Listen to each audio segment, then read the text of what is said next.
कुरूप सुषमा। एक गांव की लड़की की यह कहानी है जो बहुत ही सुंदर नहीं थी। उसका नाम सुषमा था। सुषमा बड़ी साधारण लड़की थी। उसका रंग एकदम काला था और वह बहुत बदसूरत थी। सुंदरता के भी कोई विशेष चिन्ह नहीं थे उसमें। चपटी और आगे से फैली नाक ने चेहरे को थोड़ा और बिगाड़ दिया था। लोग उसे अनाप शनाप बातें सुनाते रहते थे। बचपन से ही उसे किसी का प्यार नहीं मिला था। सभी उसे भाग्यहीन, मनहूस कहते और हर समय कुछ न कुछ उलाहना देते रहते थे। सुषमा प्रस्तर पाषाण प्रतिमा बनकर रह जाती थी। वह पूरा दिन किसी अंधेरे कोने में बैठी रहती थी। लोगों के कहे शब्द उसके मन मस्तिष्क में जैसे नाचते रहते। भाग्यहीन मनहूस सुषमा बस कठपुतली की तरह उनके कहे अनुसार काम करती रहती थी। हमेशा मरी मरी सी लगती थी। उसे पढ़ाने लिखाने के लिए कोई स्कूल नहीं भेजा था। घर वालों ने जल्दी ही शादी करने की योजना बनाई, परंतु कुरूप होने के कारण कोई उससे शादी नहीं करना चाहता था और घर वाले उससे जल्दी छुटकारा पाना चाहते थे। इसलिए उसके माँ बाप सभी परेशान हो गए थे। हमारा समाज कितना खराब है कि अगर कोई लड़की कुरूप हो तो उसकी शादी मुश्किल हो जाती है। उस लड़की से शादी करने की एज में दूल्हा और उसका परिवार ज़्यादा दहेज की मांग करते हैं और लड़की के माता पिता दूल्हे की मांग पूरी करने को मजबूर होते हैं। सुषमा के पिता भी पैसों का जुगाड़ नहीं कर पा रहे थे। इसी कारण वे झल्लाते रहते थे और सुषमा को मार पीट भी देते थे। घर के लोग भी उसे प्रताड़ित करने लगे थे। वह बेचारी लड़की दिन रात रोती रहती थी। वह सोचती कि उसकी क्या गलती है। वह तो रात दिन काम करती है, अच्छा खाना बनाती है, सिलाई करती है, लोगों की सेवा करती है। फिर उसने सोचा कि वह शादी ही नहीं करेगी और किसी तरह पढ़ाई करेगी। वह पढ़ने के बारे में सबसे पूछती रहती थी।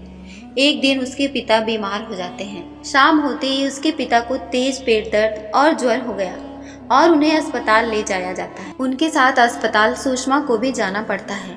वहाँ उसकी मुलाकात एक लड़के पंकज से होती है जो उसे पढ़ने के उपाय बताता है और उसकी मदद करने का वादा करता है।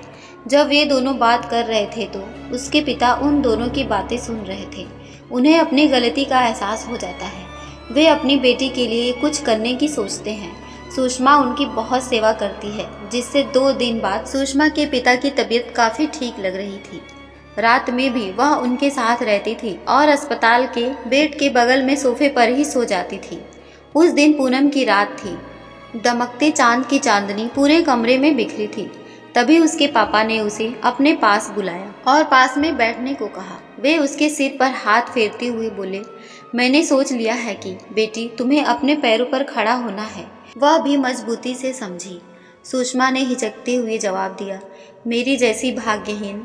पिता ने उसकी बात काटते हुए कहा, तुम भाग्यहीन नहीं हो। हर एक व्यक्ति वास्तव में कुदरत का एक अमूल्य उपहार है और कुदरत सभी को समान मानता है। देखो, चांद अपनी चांदनी सभी पर डाल रहा है और तुम्हारा चेहरा इस चांदनी में कैसा चमक रहा है। फिर वे बोले कि जो कुछ तुम्हारे साथ हुआ वह सब हम लोगों की गलत सोच है। तुम पंकज की मदद लेकर जो चाहे कर सकती हो। पापा से बातें करके सुषमा को लगा जैसे उसके सीने से एक भारी बोझ उतर गया। अस्पताल से वापस आकर उसके पिता ने पंकज के साथ जाकर सारी जानकारियां गांव के सरपंच से ली। सरपंच ने उन्हें सरकारी योजना बेटी बचाओ बेटी पढ़ाओ के बारे में बताया।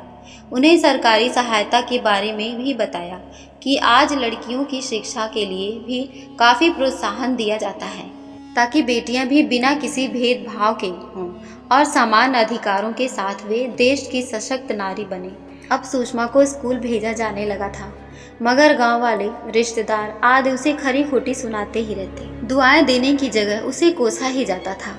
उसकी माँ भी उससे केवल काम कराना चाहती थी, परंतु सभी की इच्छा के विरुद्ध केवल अपने पिता के सहारे वह लड़की हिम्मत करके पढ़ती रही और अंत में इंटर की परीक्षा पास कर लेती है।